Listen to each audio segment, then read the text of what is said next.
хүмүүс таатай газар орныг ханд харах сүршиж дэлхийн хуурай газрын 70% тэнцэх газар нутагт бүх хүн амын 70% нь бол сүрсэн байна. За тэгвэл хүн амын нэгчлийг бид нар тооцоолохдоо хүн амынхаа тоог газар нутгийн хэмжээнд нь харьцуулж гаргадаг. За тэгвэл бүгдөө харъя. За хүн амын тоог 551,792 хүн амтай нутгийн цэцгэрийн хэмжээ 405,720 км². Талтай тул за хүн амын нэгчлэн хэдвэ?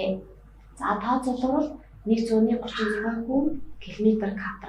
Өөрөөр хэлбэл 1 км² талбайд 136 хүн ноогдож байна гэсэн байна. За хүүхдүүд та нар бие даагаад дараах өгдлүүдийн хүн амын нэгчлийг тооцоолж олоорой. За дэлхий дээр хүн амын тоо 7.2 тэрбум. За дэлхийн нийт гадрын хэмжээ 510 сая. За тэгвэл дэлхийн дундаж одоо хүн амын нэгчил хэд байх вэ? За тэгтэл дэлхийн одоо нийт гадрын 71% нь бол далай тэнгис. За 29% нь бол одоо хуурай газар эзэлж байгаа. За ингээд үзвэл одоо хуурай газрын хэмжээ бол 149 сая км² талбайд 7.2 тэрбум хүн амьдрахад хүн амын нэгчлэн хэд байх вэ? За Монгол улсын хүн ам нь 3.2 сая хүн. За нутаг дэвсгэрийн хэмжээ сая 564,116 км² тул за тус нь хүн амын нэгчлийг тооцоолж гаргаарай. За тооцоолсон хариугаа бүгдөө шалгаж харъя. За дэлхийн хүн амын нэгчил бол 14.1 км² таах нь. За өөрөөр хэлбэл дэлхийн нийт гадар дээр 500 сая хүний тархан сууршуулна гэвэл 1 км² 14 хүн ноогдох нь. За тэгтэл зөвхөн одоо хуурай газар дэлхийн хүн ам амьдарч байгаа учраас энэ хэмжээ бол 48.3 хүн км² болж байна. За дэлхийн дундчтай харьцуулаад үзэх юм бол манай Монгол улсын хүн амын нэгчлэн хэд байх нь гэдгийг харъя. За ингээд үзвэл Монгол улсын хүн амын нэгчлэн 1 км²-д 2 хүн ноогдож байна. За ингээд даруй одоо дэлхийн дундчаас бол манайх бол яаж юм гэхээр 25 дахин бол одоо бага байна. За тэгвэл хүн амын нэгчлэл их байгаа бус нутгийг бүгдөө харъя. За мэдээж хүн бол оршин суугаад одоо тааламжтай уур амьсгал, за үжил шинтэй хөрс, за томоохон голын хөнгийн 70 эрг орчмоор мэдээж хүн ам олноор сүрсэн дараагийн газрын зургаас бол бэлгийг харж олж байна. За тухайн бус нутгийг бүгдөө харъя. За хаана одоо хүн ам олноороо сүрж вэ? За энд бол одоо зүүн өмнөд Аз, за мөн одоо Европ, за Өмнөд Америкийн одоо зүүн эрэг, за Хойд Америкийн зүүн эрэг, за Төв Африкийн хэсэг. За энд бол зүүн өмнөд Азийн бүс нутгад бол хүн ам олноороо сүрсэн бол харагдаж байна. За ингээд бүс нутгаар нь харах юм бол ерөнхийдөө бол хамгийн одоо хүн ам олноороо сүрсэн 3 бүс нутгийг бол ялгаж авч үзэх боломжтой. За энд бол хамгийн олноор сүрсэн бүс нутаг бол зүүн болон одоо зүүн өмнөд Аз, за Европ, за мөн одоо Америкийн зүүн эрэг дагуул хүн ам олноороо сүрсэн байгаа нь харагдаж байна. За хүн амын нэгчил багтаа бүс нутгуудыг бүгдөө ажиглая. За энд бол Оросын одоо Сибирийн орчин, за Сахарын цөл, за Хойд Америкийн хойд хэсэг, за Амазон мөрний одоо айсан, за Австралийн ихэлсэн цөл, за мөн одоо энэ нөгөө Гималай нур орчмын одоо уулархай бүс нутгууд бол хүн амын нэгчил бол одоо хамгийн бага байна. За ингээд аваад үзэх юм бол хүн амын одоо нэгчил одоо байгалийн одоо хүчин зүйл ямар хүчин зүйл нөлөөлж байдгийг бүгдөө энд харъя. За байгалийн хүчин зүйлд бол уур амьсгал, гадаргын ба гүний усны хангамж, гадаргын хэлбэр, хөрсний үжил шин, томоохон голуудын одоо хөнгийн айсав адаг, за ашиг нөлөөллийн тархалт бол хүн амын нэгчил нөлөөлдөг ахын. Дэлхийн хүн амын 23% нь оршин суудаг. Өндөр хүчтэй 33 орны ихэнх нь бол одоо уур амьсгалын таатай нөхцөл, за үжил шинтэй хөрс бүхий газар дээр бол байрлаж байна. За ингээд дэлхийн хүн ам одоо ихээр бөмбөрсөн 3 том бүс нутгийг эндээс авч үзье. За Азийн одоо өмнөд хэсэг, за мөн одоо далны хэсгийн хөх мөрөн, шар мөрөн, за эдийн ганг мөрөн, Брахмапутра мөрнүүдийн одоо цав газар, за Ява арал орчин бол хүн ам маш олноороо нэгчил ихтэй сүрж байна. За энд бол 200-аас 2000 хүн км² бол ноогдож байна. За дараагийн бүс нутаг бол одоо Европын бүс нутаг байгаа. За энд бол Нидерланд, Бельги, Герман, Их Британь зэрэг одоо Европын бага нутаг дэвсгэртэй улс орнуудад бол хүн амын нэгчил бол 200-аас 400 км хүн км² ногдож байна. За Америкийн нэгдсэн улсын одоо 100 хойд эргийн орчин бол хүн амын нэгжил бол нэлээд их байна. За энд бол одоо далайн бомб хотууд мөн одоо загсны ангинуурын одоо үйл ажиллагаатай холбоотой хүн амын нэгжил бол нэлээд их байна. За ингээд өөрөө ивэл хүн амын нэгжил нөлөөлж байгаа одоо хамгийн эерэг болон одоо сөрөг хүчин зүйлийг энд авч үзсэн байна. За байгалийн одоо хүчин зүйл одоо сөрөг хүчин зүйл бол одоо уур амьсгалын үед бол одоо маш хүйтэн байх, эсвэл одоо битүү ширнгээ оруулсан байх, хит одоо өндөрлөг газрын гадарх байх, хөрсний үжил шин муу байх, за байгалийн нөөц баялаг муу, за уур амьсгалын үед одоо хит халуун эсвэл хит хурай, за гадрын усан хангамжин муу, ажуур дээр одоо муу хөгсөн, ажлын байр хонс зэрэг байх нь бол одоо хүн амын нэгжил бол сөргөөр нөлөөлж байна. За хүн амыг одоо олноор сүршинд одоо нөлөөлж байгаа хүчин зүйл бол мэдээж таатай уур амьсгал, за үжил шинтэй хөрс, за тэгш одоо гадрах бүхий, тэгш тал, усан хангамж сайн байх, хүнсний хангамж сайн байх, за мөн одоо байгалийн баялаг одоо сайн байх, ажил бүр нь өндөр хөгжсөн, ажлын байр ихтэй, за харилцаа холбоо одоо тэр хөгжсөн ийм газар бол одоо хүн амын нэгжил бол их байна. За ингээд байгалийн хүчин зүйлээр наваад үзэх юм бол одоо гадрын хэвдэрт одоо хүн амын нэгжил их байх нөлөөсөн зүйл үл жишээлбэл энтхийн одоо ган мөрний хүндий байна. За нэгжил бага байхад нөлөөлж байгаа хүчин зүйл одоо гямлан нуруу буюу одоо уулархад хэд одоо өндөрлөг үйл гэсэн үг хүн амын нэгжил бол бага байж байна. За байгалийн одоо нөөц баялаг, за нөөцөр одоо баялаг газар одоо нүүрс, газрын мод, загас барих хэд бол одоо газар бол хүн ам бол шигүү суурьштэй.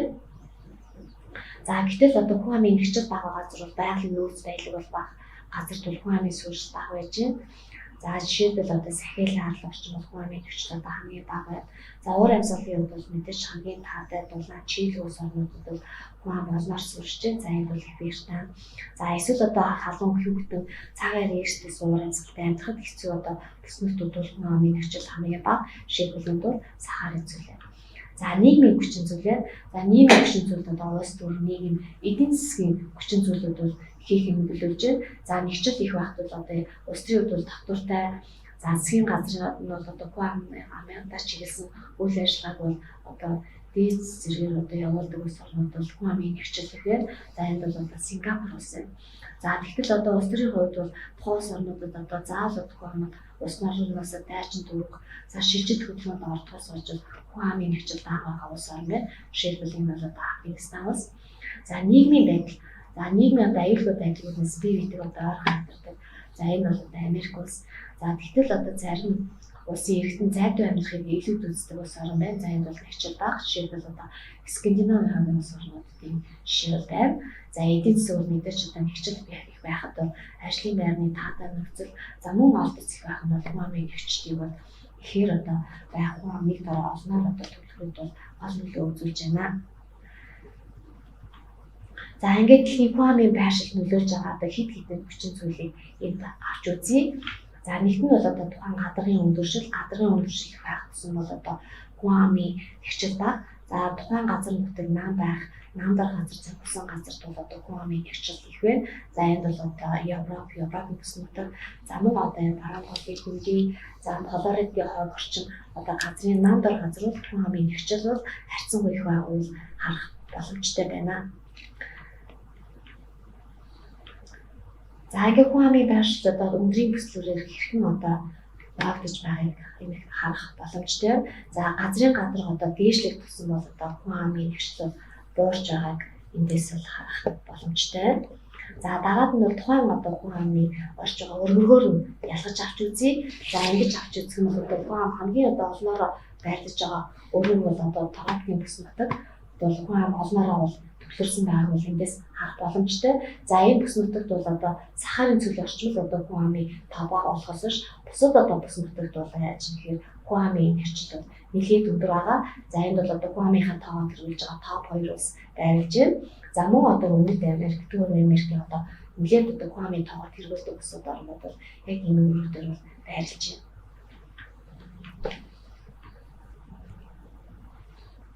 За ингээд үзвэл дэлхийн одоо хойд хагас хүн амын бол нэлээд их суурьсан байгаа нь бол харагдаж байна. Өөрөөр хэлбэл одоо хойд өргөгийг 20 градусаас 30 градусын орчимд бол дэлхийн нийт хүн амын 23.2% нь оршин сууж байна. За тэгтэл өмнөд дөрвийн 20-30 градусд бол одоо 10 дахин бага буюу хүн амын одоо 2.3% амьдарч байна. Яагаад гэвэл хуурай газрын эзлэх тавтай бол хойд тагастай. За өмнөд тагастай бол хуурай газрын эзлэх тавтай бол бага багтай бас мөн холбоотой. За дараад нь бол температурын хуваарлалт. За температурын хуваарлалтаас хамаарч байгалийн одоо бүс бүслөр үүсдэг. Өөрөөр хэлбэл одоо хүн амьдрахад хамгийн одоо таатай уурын эсрэлийн одоо бүс бүхийн нутагт бол хүн ам бол олноороо бол суурьшиж байна. За дараад нь бол ойн тахалд байгаа. За ойн тахалд бол хүн амын суурьшилт бол эерэг болон одоо сөрөг нөлөө үзүүлж байна. За хийдэг одоо ширэнгөө битүү ширэнгөө байх нь бол хүн ам олноороо суурьшилт бол нэлээд бол саан дотор болдог. Жишээлбэл одоо Амазоны ширэнгөөд бол одоо хүн ам бол таруу за мөн одоо сэрэг бол суурьшиж байна.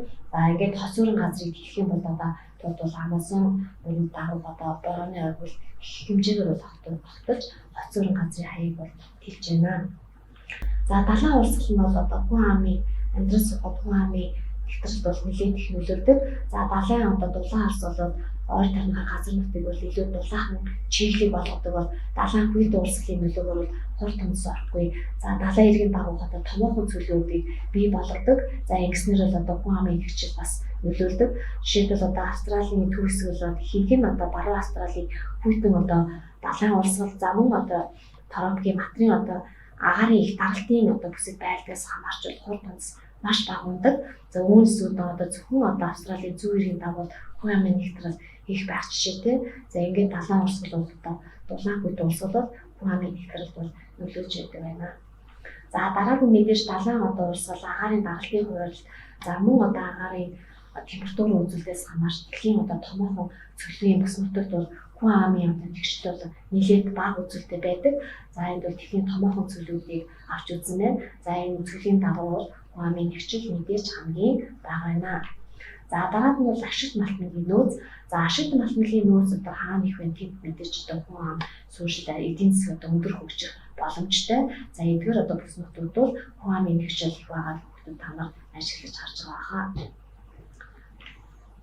За ингээд аваад үзэх юм бол хүн амын нэгжлийн гитийн төлөвийг авч үзэх юм бол дэлхийн одоо хүн амын нэгжил бол аажимдаа бол ирэхэд бол нэмэгдэж байна. За зарим бүс нутагт энэ үзүүлэлт бол одоо буур хандлагатай бол зарим бүс нутагт бол харьцангуйгаар огцон бол нэмэгдэх хандлагатай байгаа. За энд бол Африкийн бүс нутагт бол хүн амын нэгжил бол хамгийн одоо ихээр нэмэгдэж байна. За хамгийн одоо бага үзүүлэлттэй бүс нутаг бол Хойд Америкийн одоо бүс нутаг бол хамгийн одоо хүн амын нэгжил яг нь багаар нэмэгдэж байгааг харах боломжтой. За бүгдөө дараах тасал даалгаврыг бүгд та нар тэтэр дээрээ хийгээд ажиллаарай. За эдгээр бүс нутгуудад за хүн амын хотчлол их бага байгаа шалтгааныг тайлбарлаж бичээрэй.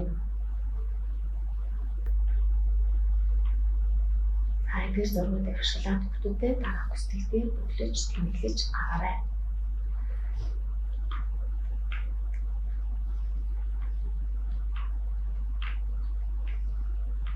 За бүгдөө дараах тасал даалгаврыг ажиллаж үзье.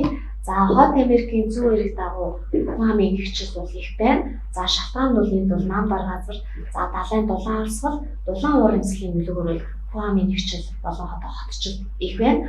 За Хойд Америкийн хойд хэсгээр бол хүн амын нэгжил нэлээд бага байгааг бол эндээс бид нар харах боломжтой байна. За энд бол мэдээж одоо эрсдэс хүйтэн уураас байгаа учраас хүн амын нэгжил бага байна. За Амазон мөрний одоо дагуу Амазонгийн айсрын дагуу хүн амын нэгжил бага байна. За энэ бол одоо шивүү амт гадрын ус их байх. За сүүшин нөхцөл бага байгаад бол холбоотой.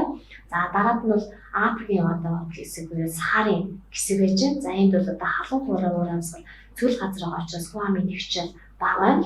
За тэгвэл Японд бол хүн амын нэгжил ямаргааг харъя. За энд бол хүн амын нэгжлийг за энд яагаад их бага шалтгаан бол мэдээж чиглэг дулаан урамсгал за эдийн засгийн өндөр хөгжил хүн амыг одоо олноор бол татгад нөлөөж байгаа хүчин зүйл байна. За ингээд бүгдөө дараах жишээ даалгаврыг танилцъя. За нэгдүгээр дэлхийн хүн амын тархалт байршлыг тэмдэлтийн аргаар зурж үзүүлсэн байна. За тэгвэл хүн амын тархалт байршлыг нөлөөж байгаа хүчин зүйлсийн буруу дүгнэлтийг олоорой гэсэн. За хүйтэн болон түүхийн бэсийн орнуудад хүн амд төлхөөс уршжээ. За энэ бол мэдээж хүйтэн сэрэн бүсүүд бол хүн амын энд бол маш сэрэг байна. За уур амьсгалын халуун талаа нөхцөд хүн амд төлхөөс уршжээ. Байгалийн нөхцөлийг харгалзаж suurшжээ. Соёлын болон эдийн засгийн төвөдөд хүн ам төлхөө suurшжээ гэсэн. За За эндээс ингээд бид нар буруу дүгнэлтийг олох ёстой. За ингээд харах юм бол за хүйтэн болон түүхийн бүсийн орнуудад хүн ам түлхүүс үүртэй гэдэг бол буруу дүгнэлт байна. За дараагийн даалгаврыг харъя. Зарим улсуудын хүн амын том нутгийн цэцрийн хэмжээг харьцуулсан графикаас хүн амын нэгжил бага орнуудыг багцлсан хариуг олоорой гэж. За мэдээж бол хүн амынхаа тоо нутгийн дэвсгэрт нь харьцуулж гаргасан үзүүлэлт хүн амын нэгжил тэр хүн амын тоо хэдий шинээр цөөхөн байна. За хүн амын нэгжил бол мэдээж бага гарах ёстой. За ингээд харах юм бол хүн амын тоогоор одоо хамгийн бага улс. За мөн одоо нутгийн дэвсгэрийн хэмжээгээр одоо томоохон улс орнууд бол хүн амын нэгжил бол бага гарна. За ингээд зөв хариулт бол за Лив, Монгол, за Гренланд, Казахстан гэсэн юм багцлсан хариу бол зөв хариулт авах нэ.